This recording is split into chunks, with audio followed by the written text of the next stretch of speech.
receivership.com. Great. Thank you, Mr. Deal. Sorry about that. I neglected to start the recording, but we'll go ahead and do that. No, you didn't miss anything other than me welcoming everybody to the September 23rd, 2025 MFRAC. So, as Mr. Deal said, there was no public comment. We do encourage it. info@chesterreceivership.com. Now let's move on to any announcements that the committee members may have for the public. Well, I can start with our Chester Block Captain program, which has been really successful, but it's still in the growing phase. One of the events that we figured that would really have an impact would be citywide cleanup. So the first annual citywide Chester Pride Community Cleanup, as it's being titled, will be this Saturday, September 27th from 10 a.m. to 12 p.m. with a little celebration going on from 12 to 2. So here's what's going to happen first. There's going to be a community cleanup at various locations throughout the city.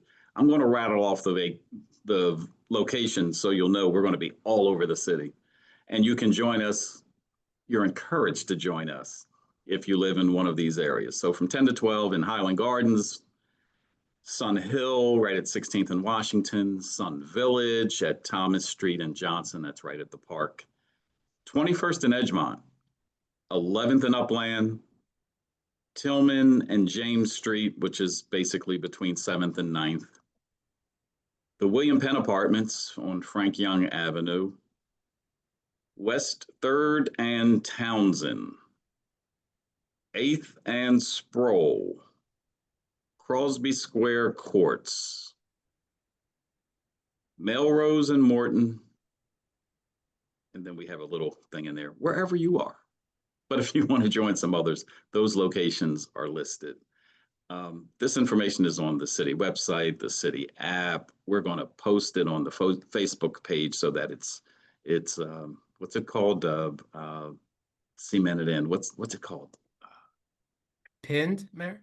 Pinned. That's it. It's going to be pinned at the top of the page. The celebration, though, after all that's over, join us over in Sun Village Park from 12 to 2, where there will be awards and music and food and family fun. All the supplies will be provided, gloves, bags, those little things that grip trash so you don't have to put your hands on it, brooms, everything you'll need. One of the reasons we're doing these, although we have close to 50 people signed up as block captains, it's really important that the block captain program shows itself in mass around the city. So that's why we love to do these community cleanups where all the block captains and their supporters, if you will, gather so that people can see this mass movement. But the ultimate objective is to have every block in the city covered by a block captain. It doesn't mean that every block has a block captain, because in some areas, a block captain can cover 2 or 3 or 4 blocks. That's not the big deal. So as well as cleanup being very important on a regular basis, we also want to see this as being an opportunity for city government to have a direct connection to somebody in these blocks, on these blocks, in those areas, because so often concerns on our blocks or in our neighborhoods are shared by many. And it's a lot more convenient if those many can get to that one block captain to communicate to us so that we can communicate back and forth. So we're excited. Again, this Saturday, September 27th, the first annual citywide Chester Pride Community Cleanup. Please join us. It'll be a good time. So thanks for the opportunity to announce that. Great. Thank you, Mr. Mayor. Just wanted to acknowledge as well, Ms. Kelly Diaz is joining us from Delaware County. Good to see you, ma'am. And again, just to echo Mayor Roots, if folks can get out there at, from 10 to 12 this Saturday, the 27th. I just wanted to put another plug in too, as well. As many of you in Delaware County know, this Sunday is the first annual Delco 10 miler, starting up in Rose Tree Park, going down Providence Avenue, and ending here in the city of Chester. Folks may be driving around 95 or the Blue Route. You all may be seeing signs about the event in Chester. That is what it is. It's again the first annual Delco 10 miler. I am going to be participating in this. I hope I'm not jinxing myself. I hope to actually finish. Not very fast. Hopefully I won't be on the on the van at the end. But it starts up in Rose Tree Park, goes down Providence Avenue, and I believe it's on Third, ends winds down through Third Street in Chester and ends down at the Union Stadium. So I know there's a fair number of folks that are volunteering out there along the path. We thank all those folks. And just an advisory as well for those folks driving around Chester. If you're wondering why everyone's running through the city Sunday morning, that is what's going on. It starts at 8 o'clock up at Rose Tree Park. And it'll probably conclude, I think, around 10:30-ish is I think where, at least in terms of all the streets. So So how many people have signed up? How many people should we expect to see running through Chester streets at around 9:30 to 10:30? yeah, Mayor, I do not know the answer to that question. Kelly, do you know? Do you know by chance? I do not. I do know it was sold out though, the Oh, registration. wow. So yeah, which was pretty amazing. 10 So miles. I heard that the goal was 500 and there's over 1,000 signed up. So Wow. that's what I heard. So that's going to be pretty significant. That's going to be fun to see. That's great. And I believe your special assistant, Mayor Justin Tibbles, is also running it. Oh, he's training. He's training every day. Yeah, He's I want to put him Rocky on the spot. Balboa right now. Uh, Mhm. and we're not racing. We just want to finish. We just want to finish. So, but it's a great event. It's a great Delaware County event, and I'm just looking forward to it as well. So, any other announcements, by the way, from the committee for the public? Okay. Well, like I said, I have a relatively short update on city services. We seem to be bouncing around from bankruptcy updates to city services updates, and that's really as it should be. One thing I will note as well, to next Tuesday, so a week from today on September 30th, at 1 o'clock at the federal courthouse in Philadelphia is the Third Circuit hearing on the bond matter, the bond litigation. So that's at 1 o'clock before a panel of three judges in the Third Circuit at the federal courthouse in Philadelphia. So just wanted to let folks know about that. And we'll probably at the next MFRAC probably have a little more of an update on bankruptcy. But we want to talk about city services. And so let me go ahead and share my screen.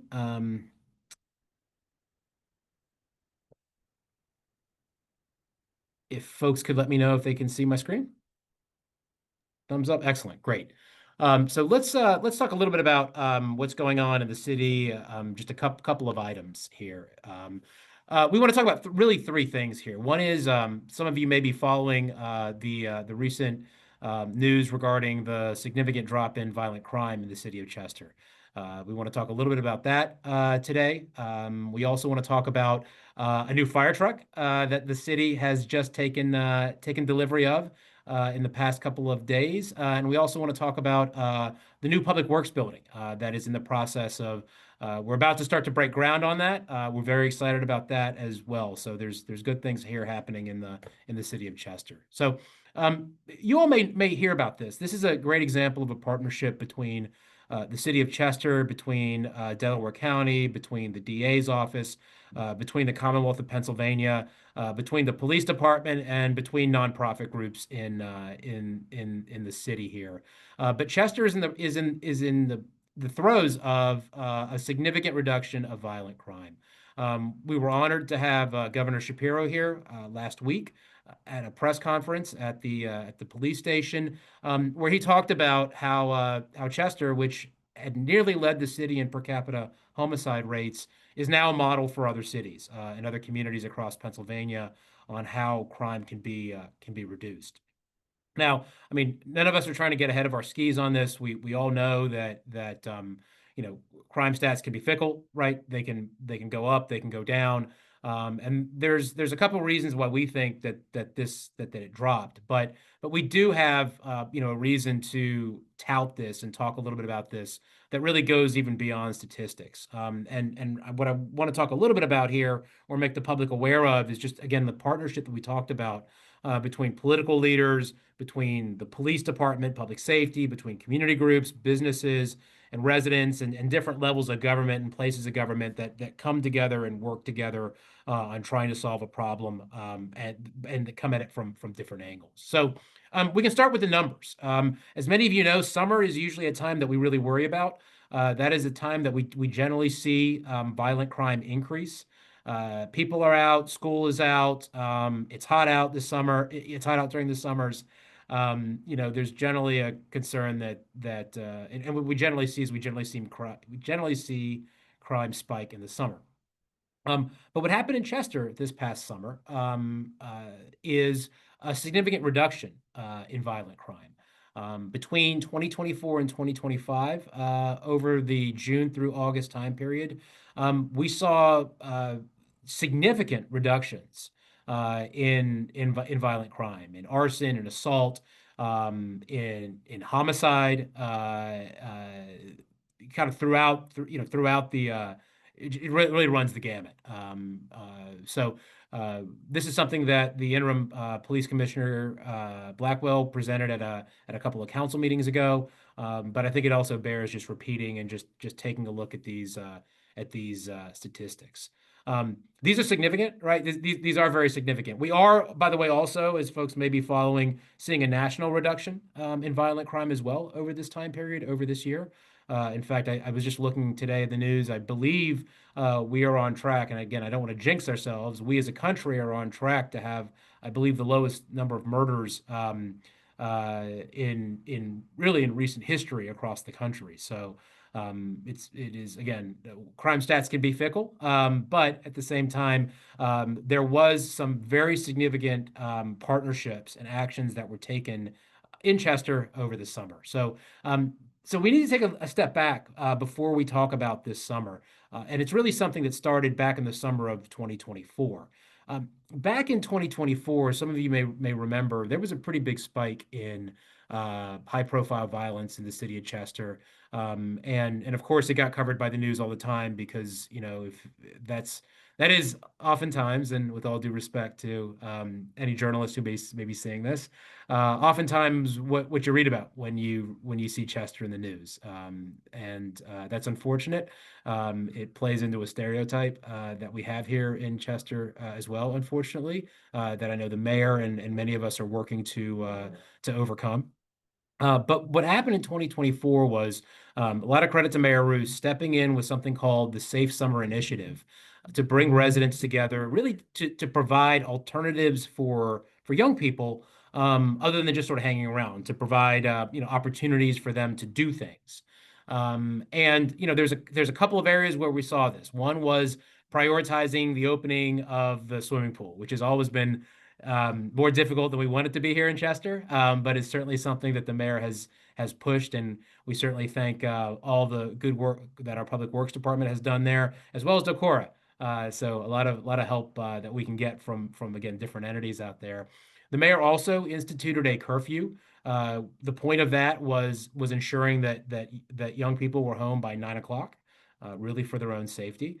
And as many of you know, also, prior to all this, we moved to a 12-hour patrol shift for the police department, which allowed for us to have more police officers on the street per shift, which was also important. Now, what also happened, and we'll talk about the summer of 2025, is, and again, this is the great partnership. In 2025, the mayor and city staff, the police department, and the Delaware County DA's office, DA Stolzheimer, launched and expanded Operation Chester Safe Summer. We had one previously, but I think this one was really supercharged in 2025.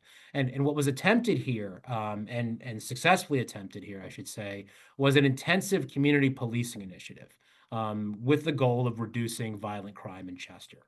And so at the core of all this and central to it was the mayor's violence prevention task force. And the goal of that was to bring people together, who know the community, who know the people, to get ahead of potential problems that were brewing in neighborhoods and in Memorial Park. The best way to prevent violence is really at the beginning. It's to prevent, arguments from spiraling into things. Sometimes these are arguments that are generations old, right? Family, and really want to get ahead of all that. And a lot of that was done. Oftentimes when we talk about crime reductions, we rightfully look at public safety. We rightfully look at the role of the police department and police patrols. But it really takes more than that. It really takes a comprehensive effort in order to help bring down particularly violent crime.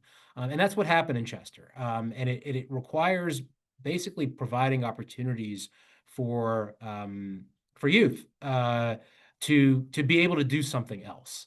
Right, with their time, something that they want to do, something that they enjoy doing. These are safe opportunities, and that's really what happened in Chester. So, in terms of some of the summer programs that happened over here, there was a Safe Summer Fair, Safe Summer website. We had the pool opening. There was a summer food program for kids. The school district does one as well. And so there was an opportunity for kids to do that. We thank the Philadelphia Union, who also helped provide free tickets to soccer games. I believe to a lot of the Union 2 soccer games, and a fair number of which is their for lack of a better term, I'll call them their JV team. But I'll call it more the developmental team. Where we can see some of the rising stars that'll be playing, on the pitch in Subaru Park. But many thanks to the Union for that, and also targeted neighborhood block parties. Again, an opportunity for folks to be able to do a lot of things there. So, Mayor, I don't know if I could put you on the spot on here, but I thought I heard Justin say like there was almost programming almost every day in the summer, or very close to it, if I'm not mistaken. But it was a lot of work in a lot of different places. You're going to put me on the spot to confirm what you just said? Yes. I did. I want to make sure I did. I mean, you can say if I didn't say it right, but I certainly wanted to give credit. No, we're going to bring some stats out, and we're trying to get it done this council meeting, but next one for sure. Stats, particularly from the pool. The Memorial Park pool had more people attending this year than any year that we've taken count. So it's very important that becomes a central hub. The summer food program was one of those programs that by design, you have to estimate how many locations you have and how many people are going to participate at the locations in order to contract for the food. And we had to pivot because once the program started, word of mouth started getting out to those neighborhoods. And in some of the locations, which may have started out with 15 meals, ended up being 60 meals. Now, again, I said we had to establish a contract with the food vendor. We had to go back and tell the food vendor, don't limit yourself to the contract. Please just keep providing food. We had to make special arrangements, find special money to even, satisfy that. But, the whole idea behind these summer food programs and, anything summer related is in the beginning, you just imagine what's going to work. But then when something works, you almost have to, adjust immediately because you want it to work, and we have to make accommodations for it to work. So the things that we've learned in these 2 summers, last summer identifying the players, this summer engaging a lot of them into delivering services, including ourselves out of City Hall, has proven to be very effective. And we're learning each year just how to accommodate, how to scale, and how to get the message out to the community that there are things for young people to do. So it's an ongoing effort, but it's this summer really is a demonstration of, through at least the crime statistics, that it makes a difference. Yep, absolutely. Thanks, Mayor. And so just to kind of put a fine point on this and give a little bit of give thanks to where it's due.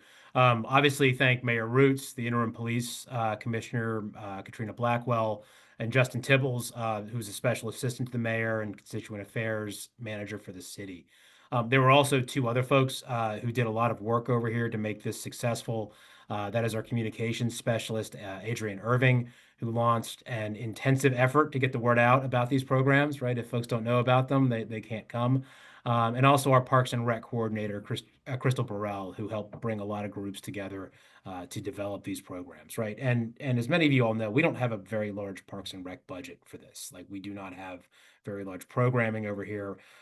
This is like what Chester does, when it does best is it finds ways of making things happen, even without a lot of resources. So many thanks to them, many thanks to the groups that that participated. And the takeaway here is that, again, like oftentimes we hear government getting a bad rap, but again, this experience shows just like we see in other places, how government can work to bring people together and to use its resources, right? To use its various specialties to help benefit residents. So We're going to continue to work on that. The mayor's going to continue to lead this. Council is going to continue, I know, to support it. And it's a good story that I think the city experienced over the summer. But there's more, right? Let's talk about a couple of other things that are going on in the city. One is our Bureau of Fire just recently took delivery of a new pumper truck, which is a major investment in fire protection. I unfortunately do not have a photo of that pumper on in this presentation. If you go to the City of Chester's government website, though, there is a beautiful photo of that pumper. It's a 2025 pumper as well, and it helps us. It helps the fire department respond quickly and effectively to emergencies, right? Not just here in Chester, but because of the mutual aid that the city of Chester provides to its surrounding jurisdictions. As I recall, I believe the city of Chester is the only full-time, 24-hour, 7-day-a-week fire department in Delaware County. And again, we need to do our best to help it stay as properly equipped as we can. The issue when it comes to fire, as many communities know, is that equipment and apparatus are really expensive. So the cost for that new pumper was $855,000. And those prices are continuing to go up. Oftentimes when you buy an apparatus, you can't just go to the dealership and pick it up. You've got to order it a couple years in advance. And then it's made over time. And there's a pretty decent waiting period in order to do that. We really want to thank two people in particular by name for helping to raise money and get grants from DCED. Thank you also, Andrew. That is Representative Carol Kazim and firefighter Danye Price. They worked very hard to work with DCED to secure a grant. And again, other help came from the city of Chester, its finance folks, the city of Chester's Department of Community and Economic Development, and we pitched in a little bit too in the receiver's office. But we're very, very happy to bring that in. Mayor? Yeah, it's so ironic that this topic would come up today because in today's Philadelphia Inquirer, for those of us who still read newspapers, there's a story about Downingtown receiving a new truck, and the information that's in that article speaks just to everything that you said. What caught my eye, though, is that they're selling off two of their older trucks that are, it's so much the same situation it's the exact situation that we ran into. We have a couple trucks that were in our fleet, and when we looked at the mileage on them, we're looking at 25,000 miles, and we're saying, wow, these trucks they've got to still be in good shape. They only have 25,000 miles, but then when you look at the years they've been in service, I'm looking at Downingtown, their truck was a 1998 and somewhere around there. So they have years on them, and that's the reason why you have to buy the new trucks. But with regard to their new truck, and they're selling their old trucks for $11,000, and very quickly I was like, oh, we should grab them. But I was like, no, that's our same situation that we're in. We don't want to buy an old truck that's 25 years old. We want a new truck. So when they bought their truck or put the order in 2022, it was $700,000 with a 2.5-year wait. I mean, I'm literally reading from the article. They said that same truck, if ordered today, is $1.2 million. So, that's the situation with fire trucks these days. You have to be well prepared to order well before you're ready to receive them, knowing that the escalating prices are year upon year upon year. So, the trucks that we're ordering now, or the trucks that we've received now, we almost have to be ready to order the next one well before we actually need it, just to get the good pricing. So we've learned a lot about ordering fire trucks, and to think that a truck can cost $1.2 million is astronomical. But we know the next truck that we receive, those numbers go up significantly. So the strategy for buying fire trucks has to factor into budgeting, and it's almost becoming prohibitive. Yeah, very, very true, Mayor. And folks may be wondering, what is a bankrupt city doing purchasing this type of equipment? When you have a fire truck that is years old, you have significant amounts of maintenance on that, right? And so it's more than just wanting to be wanting to provide the service here. Like it is also a cost question as well. So.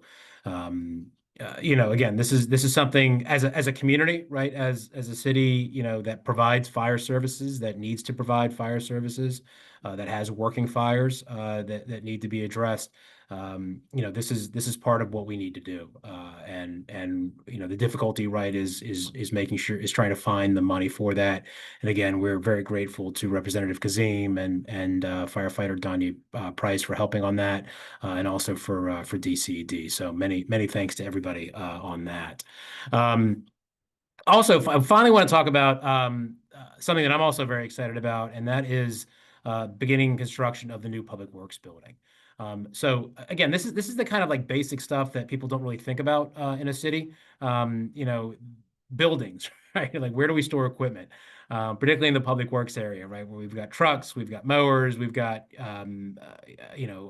things that we use in order to provide those services. So um, uh, our current problem, as some of you may know, is most of our equipment right now is located in a very and this is like being polite about describing what this place is. Congested, aging, inefficient, and decades neglected facility located at West Second Street and Dock Street. It's terrible. I can't say it any any more bluntly than that. It's not an appropriate place for our employees to be working. And we looked at the cost of could we renovate the building over there, and the answer was really no. It would be far too expensive to do that. And even though we mentioned sort of energy efficiency over here, it's more than energy efficiency, right? This is a real need for the equipment that we have. So the solution here is to build a new public works building. This, by the way, will be the biggest municipal project in Chester's history. There'll be around 10,000 square feet for garages and office spaces. We'll have garage bays, offices, desk stations, conference rooms, also a salt shed, and a parking canopy so that our equipment that we buy, will be protected against the elements. So it'll include charging stations there. Again, thank you for PADEP. We'll be getting a grant for some EV utility vehicles. We'll have more space to accommodate our assets. We will be taking possession pretty soon of a bucket truck, so that we can do things such as replace traffic lights that have burnt out, and then we can do that in-house instead of spending money paying a third party to do that. And again, some of the other equipment that we've been able to purchase over the years using either capital dollars or ARPA dollars. The location of this will be West Second Street and Pennell Street. So not cheap, right? Just like the mayor talked about fire truck costs going up, the same thing is happening in construction. We are anticipating this cost to be around $10.4 million. It is fully funded by external funding sources, so by ARPA. There is also for a purchase of land, so we are effectively doing a land swap here, or not really a land swap, but a purchase with Okora, who needs that property that where the current building is, and the state is also kicking in some dollars from DEP. So what this means is this is locating it in this area is strategic in order to respond to the community's needs. Just off of 291, right, which is a major thoroughfare. It's more cost effective. Again, we want to protect our assets here as best we can. It's a tough job in the public works and parks maintenance here. And also safer storage for department materials such as salt and other things to reduce any environmental risks. So we are looking to break ground in late September. I believe the notices to proceed have been given to all of the various vendors. So all the bidding is all done, all the contracts are all signed. The notices to proceed, I believe, were sent last week. So we're looking forward to getting a shovel into the ground. And we anticipate the completion of this will happen late November of 2026. So, that's another sort of good news story coming out of the city. Again, doing what we can with the resources we have now, using the resources that we have as best as possible. And again, our commitment here from the mayor, from elected officials, from city council members, from city staff, and certainly from my office is we are committed to improving city services. We, at the same time that we need to get our financial house in order, which we are working hard to do. We also want to improve, not just maintain, but actually improve the level of service that we provide Chester residents. I'm hopeful that residents do see an improvement over the last couple of years, at least since 2020, and we want to continue to do that. So many thanks to all the elected officials, many thanks to the state, to the county, and most importantly to our city employees who are providing these services day to day. So that is the presentation I have. I'm happy to answer any questions on this, or happy to take any comments.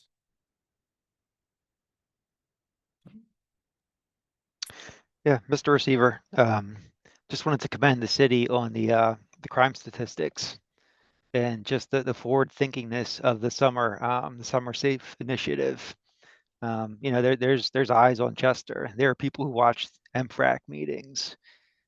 People understand the city is in a tough position, and just to see that as a model, to see that as improvement, is great, for the city and for the state and for third-class cities across the Commonwealth. And congrats on securing the funding for some of the equipment purchases and the building construction. That stuff matters. It's really great to see these investments being made. Because that affects the safety of the workers, the residents, effectiveness and efficiency of the whole operation. So, just want to commend the city all around for these efforts. Great.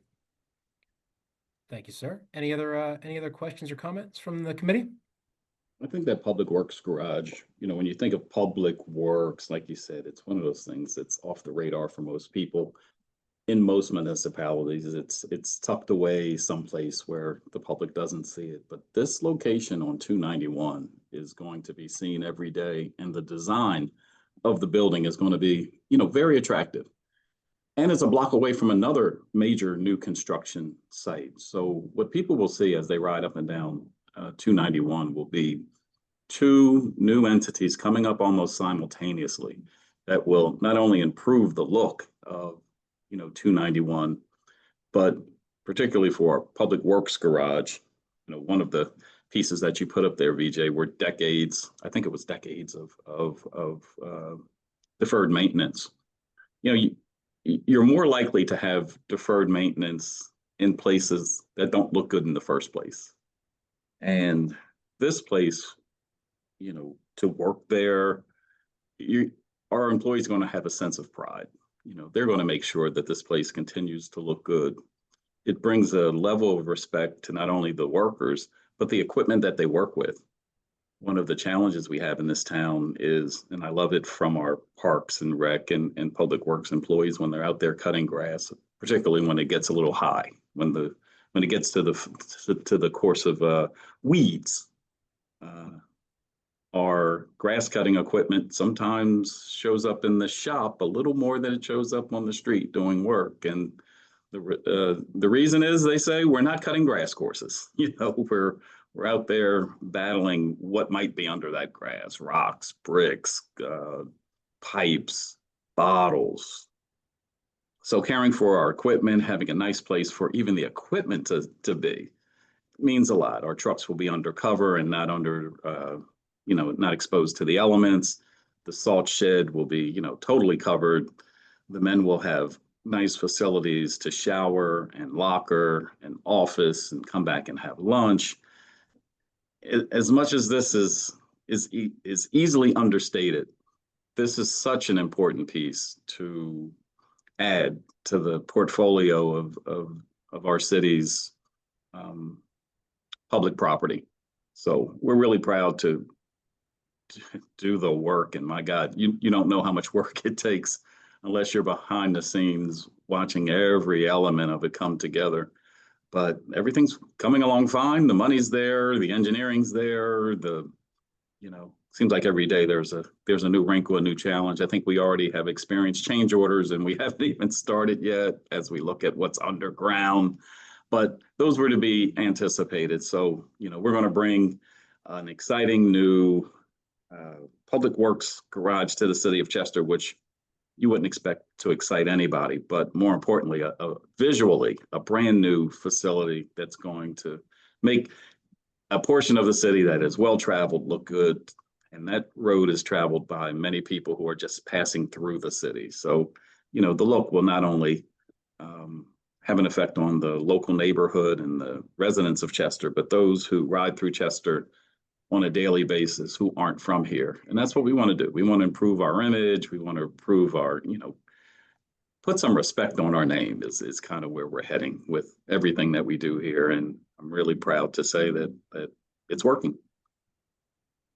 Great. Thank you, Mayor. And I also just wanted to thank Greg Schaefer, who is the in-house project manager for the city, who helped navigate the RFP, all the bids and all that. So Greg, we thank you very much for your help. And he's got all these interesting flow charts and different swim lanes and all these sorts of things for managing the project and making sure and just so folks know, we meet on this on every 2 weeks internally. We meet to make sure things are on pace and on time, and that's the city chief of staff, Thomas Moore, myself, the mayor, Greg as well, just to make sure things are going on here. So and things are. And we address whatever comes up. So again, many thanks to city staff who are doing things behind the scenes to help these projects move forward. Anything else from the committee? Okay. Well, seeing none, thank you everybody for your attention. Thank you for participating. We will have our next MFRAC on, let's see, in October. Let me see if I can guess. I believe it's on the 14th. Cody, you want to remind me here? Yes, it is on October 14th. So in a couple of weeks. Thank you everybody for your time. Have a great rest of the week. Take care. Bye.